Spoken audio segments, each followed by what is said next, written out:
Have you ever wanted to make a Costa Rica smoothie? Well, stay tuned to this episode of Costa Rica Story because that's just what we're going to do. So this is a first for me, my first ever cooking episode. And even though I'm not going to be slaving over an oven or anything like that, I'm making my Costa Rica smoothie with Costa Rica ingredients. And the first ingredient, it probably takes up most of the shake, and that's a pineapple. And this isn't a huge pineapple, it's probably I'd say medium-sized pineapple, and I use a whole pineapple in the shake, in this Ninja blender. And we've got some agua de pipa in its natural biodegradable containers. And usually what I use one big pipa or two little pipas. And today I'm double batching. I'm going to make another batch after this batch, so I've got all the ingredients out here. So yeah, I've got some agua de pipa, and of course, if you have agua de pipa in its natural container, you have to have your machete so you can open it. We'll give that a shot later. And the next ingredient it's a very important part of the shake. It's a papaya. And the papaya seeds are very helpful for your digestion. And that they've even said to have anti parasite qualities. So we'll be adding this. This is a huge papaya. Usually this is like twice the size. So what I'm going to do, I'm going to cut it in half and use half for one batch and then half for the other. I don't know how much seeds are going to be in here. I've noticed the amount of papaya seeds varies from papaya to papaya. Say that fast 15 times. Okay, so papaya, very important. And I have an orange. Oranges are expensive here, but I use half an orange in this mix. And then an apple. I've got a green one and a red one. And I generally use a whole apple. And I use about a tablespoon of this ginger, ground ginger. Adds a lot of flavor. And I have some pumpkin seeds. I use about a tablespoon of pumpkin seeds mixed in there to add a little bit of fiber. And I usually add at least one banana, maybe two, depends on the mood. And the ingredients here aren't written in stone, so you can freewheel as much as you want. And what I do after I get this all mixed up in the blender, mixed really well, I pour it into this little container and then I freeze it. And then after I freeze it, I take it out of the freezer and I cut it into little squares. Sometimes you have to let this thaw out just a little bit and it cuts easier. Sometimes it's really hard to cut. So if you let it thaw out, that's a insider trick. And that really works well. So the first thing we're going to do, we've got this humongous papaya. And we need, one of the most important things for this is the seeds of the papaya because they're healthy. So this is the biggest papaya I've ever had to deal with, so it's going to be a little tricky. Apparently the bigger papayas seem to be a lot tougher than I'm used to. So we'll see how this goes. Usually with a good ripe papaya, your knife is goes through just like butter. But this, I don't know. It might be like zucchinis. The bigger ones are tougher. And also, anybody watching out there that makes smoothies that they really love, please share your tips and the way that you do it, because I am definitely going through a learning curve here. And this is so much different than using a little one. I'm going to have to cut both sides. Usually you can just swipe right through. And you've got the whole thing cut. So, ooh yeah, jackpot. We got a lot of seeds here.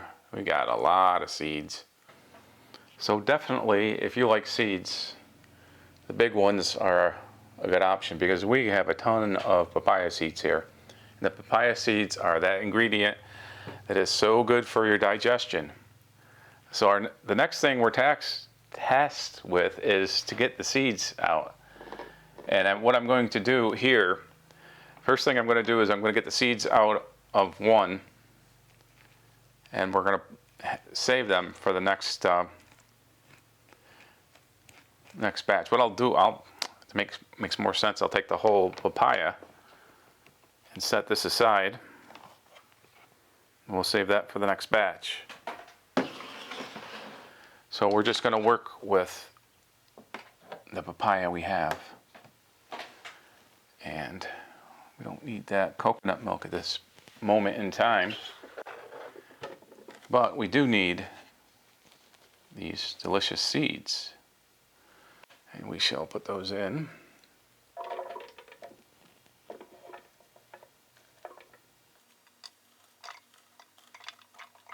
And it's another one of those things where sometimes you'll get a papaya that's just loaded with seeds, and sometimes it won't have as many.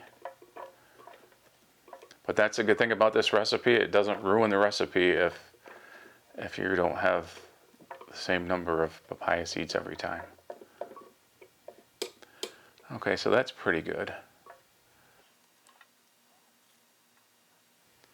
And the papaya skin is not something that most people want to eat, so we have to take the papaya skin off. And I'm not the most efficient person with fruit, but this is such a big papaya.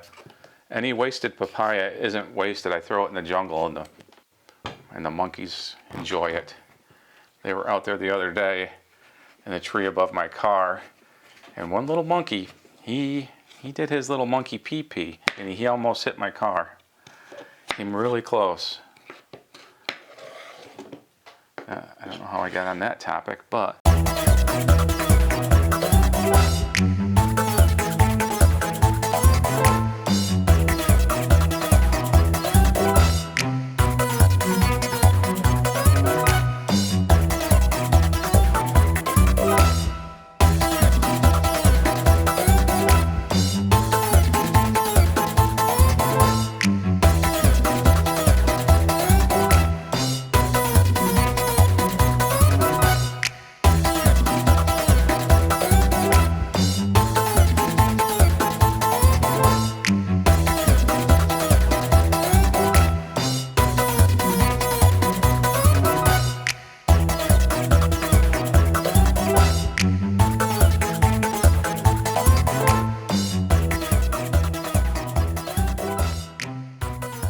well, the next thing I really want to do is add the pumpkin seeds, because what I like to do before we get too much in there is to grind up the papaya seeds and the pumpkin seeds, because the papaya seeds are tiny, and it's kind of tough to get them ground up.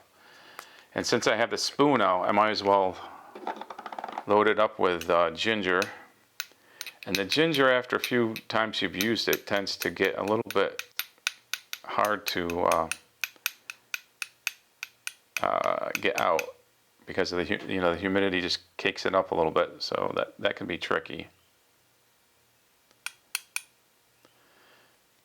I probably use more than most people use like that, yeah.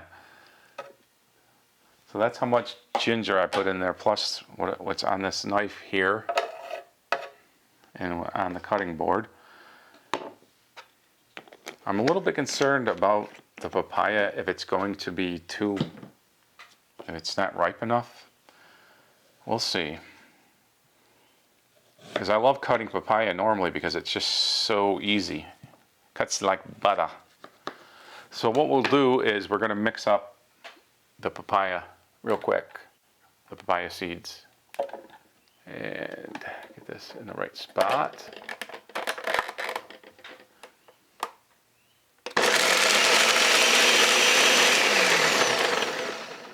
And what we can do, we can add a little bit of, just a little bit of liquid. That helps to grind it a little bit better. Helps it, not a lot. You just put a little bit of, I'm going to use a little bit of this coconut milk to help elevate the seeds in the mix, which will hopefully help them grind easier.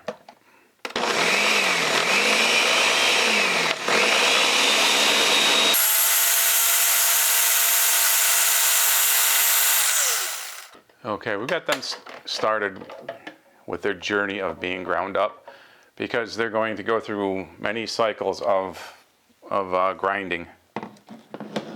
And it's best to get stuff cut up into small pieces as you can.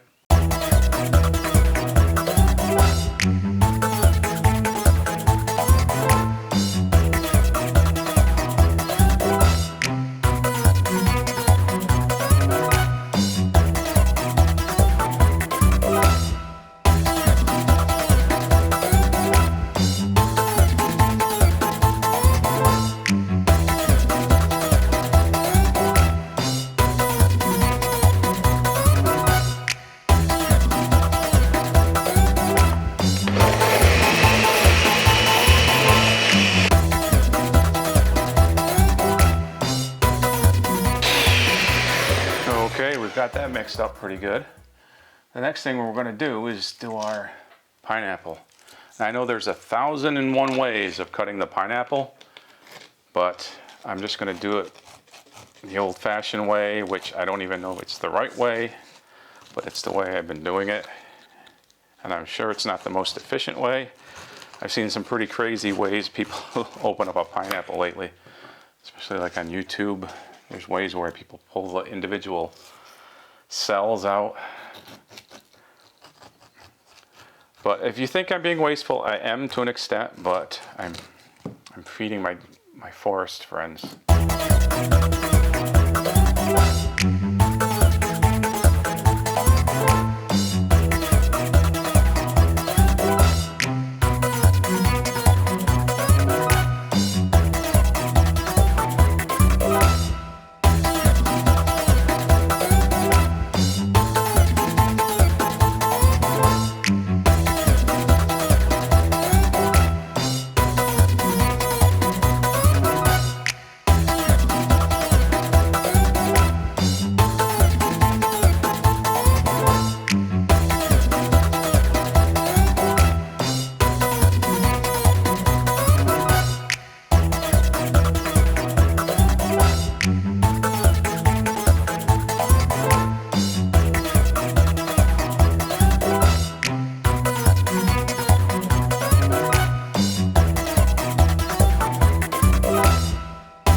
So we've got that mixed up pretty good, and we'll clear up all the pineapple stuff. And you know, I plant the pineapple tops along the trail by the big tree outside. I don't know if they're going to grow or not, but it'll be interesting to watch. So the next thing we need to do is we need to add our pipa to the mix. And I did a perfect pour last time with the pipa, but the camera faded out. I don't know why the camera shut off, but we're going to try it again. And I don't have it cut out quite as smoothly, so we'll see if I can get the perfect pour. Oh, not bad. Not bad.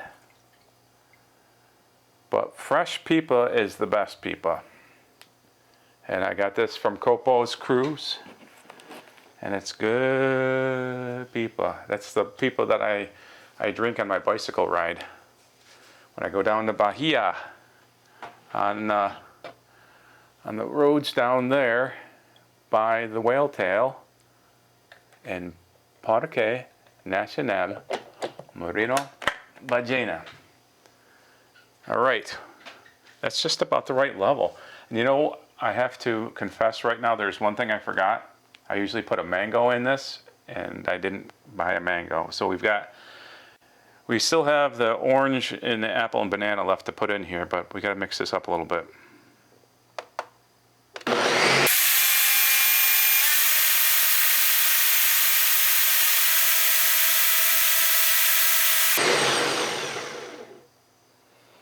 We don't have an awful lot of room. There was more water in that pipa than I thought there was going to be. So that brought the level up pretty high. So the next thing we need to add is the apple. And I usually use a whole apple. And I use the skin. I wash the apple so I can use the skin. The only thing I do is I cut it into 4 pieces, and I kind of pick the seeds and anything extra out of there.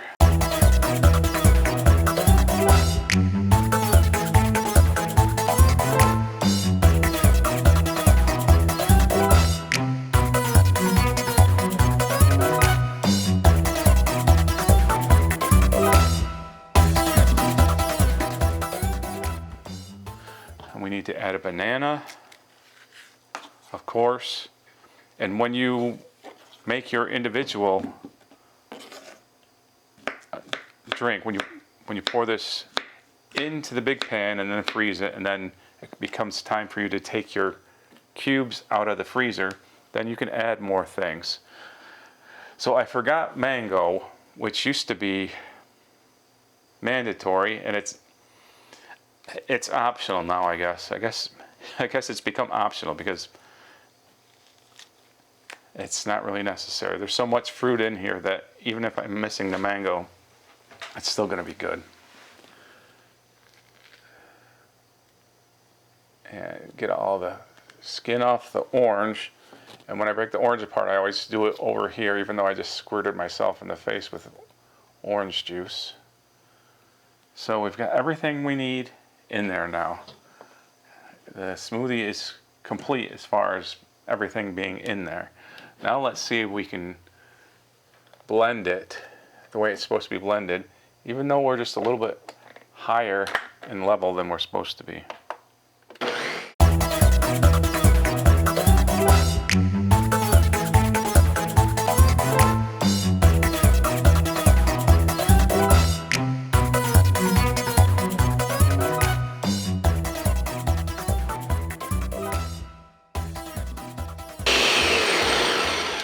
Okay, that looks like it's mixed fairly well.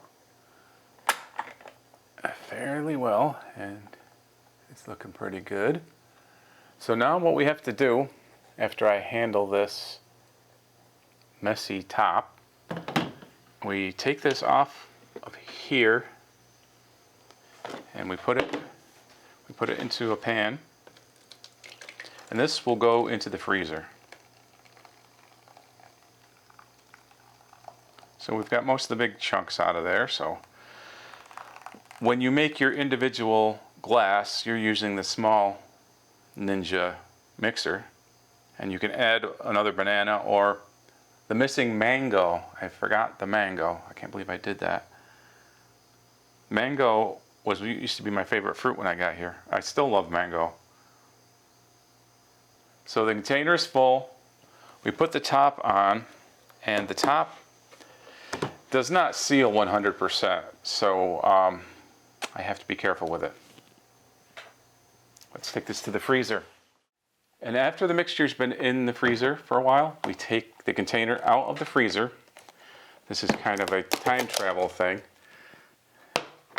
So what I've done here, as you can see, I've cut it into little cubes, and that makes it easier for me to make my smoothie in the morning or right before I go to bed. What I do, I take these little cubes and I put them, well, let me take this off here. So I take the cubes, little cubes, and I put them in here, and I grind them up a little, chop them up a little bit with my knife. And if you really want them to be easier to work with, you can take them out and thaw them just a little bit.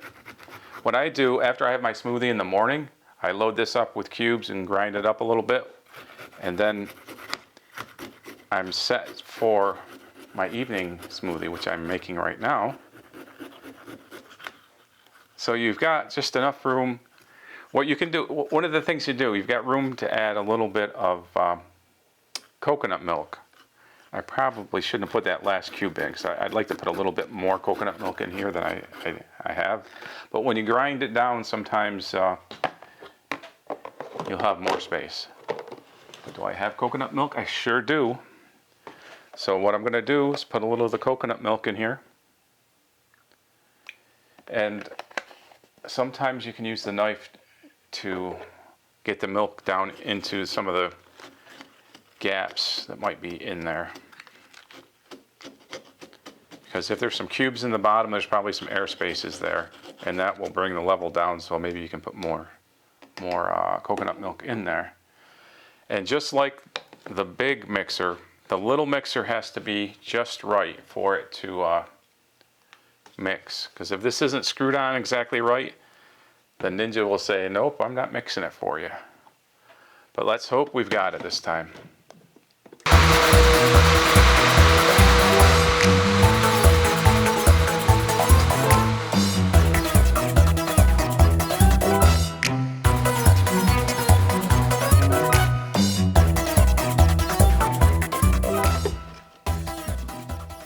So then when it's through, you kind of see where the fill line is, and if it's to the point where you can't put any more in it, then it's time to pour it into your glass. What's really cool about this, the way I drink it, is a metal straw. I know it sounds like a childish thing, but I just love drinking a cold beverage, a cold, delicious beverage, through a metal straw. It's kind of got some kind of magic power. And this smoothie, it isn't really as cold as I like it to be. Usually I like it ice cream headache cold. So I'll probably put this in the freezer for a little while so I can get it a little bit more like ice cream. But I'll tell you, it's really good. We'll see how it is with the different papaya.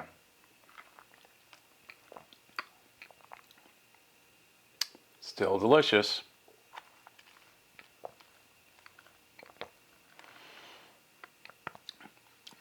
And this thing always makes a little bit more than my glass can hold. So I always get to top it off a little bit after I sip some out. But I like it a little bit colder than this. So I'm going to take this whole thing, take the straw out. I'm going to put it in the freezer for about 15-20 minutes. And it's going to be like a slushie. It's really good. And it's healthy. It does have a lot of sugar in it, but it's better than the sugar I have been eating, the refined sugar, like in my cookies, and I haven't had any soda yet this year. And no cookies with my coffee this year, which is something that's very hard for me to do, but it's getting easier because this satisfies the sweet tooth pretty well, so that's been helpful to me. So I'm eating less junk, even though this is a lot of sugar. I should be doing more green shakes, they say are healthier for you. But that's all I've got for this episode of Costa Rica Story. Make sure you like if you liked it, subscribe if you want to, but most importantly, share this with a friend. Let them know Costa Rica Story is here. Salud.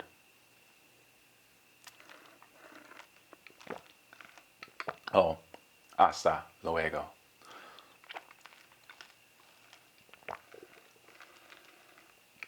Damn, that's good. Ah.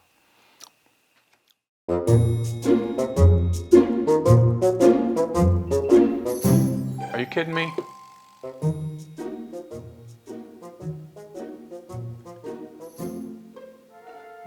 Were you not recording? I don't get it.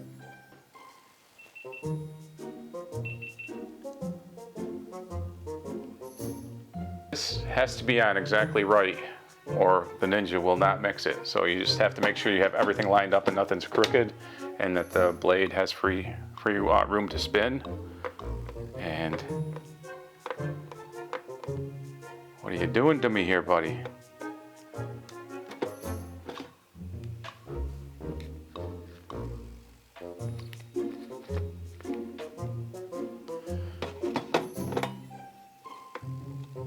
Come on.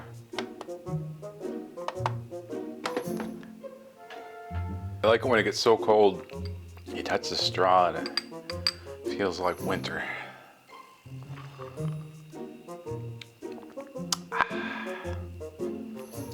Gotta go make it. Ah, boy. Ooh. Yes. It passes the test. Ice cream headache. It passes the ice cream headache test. It passed the ice cream headache test.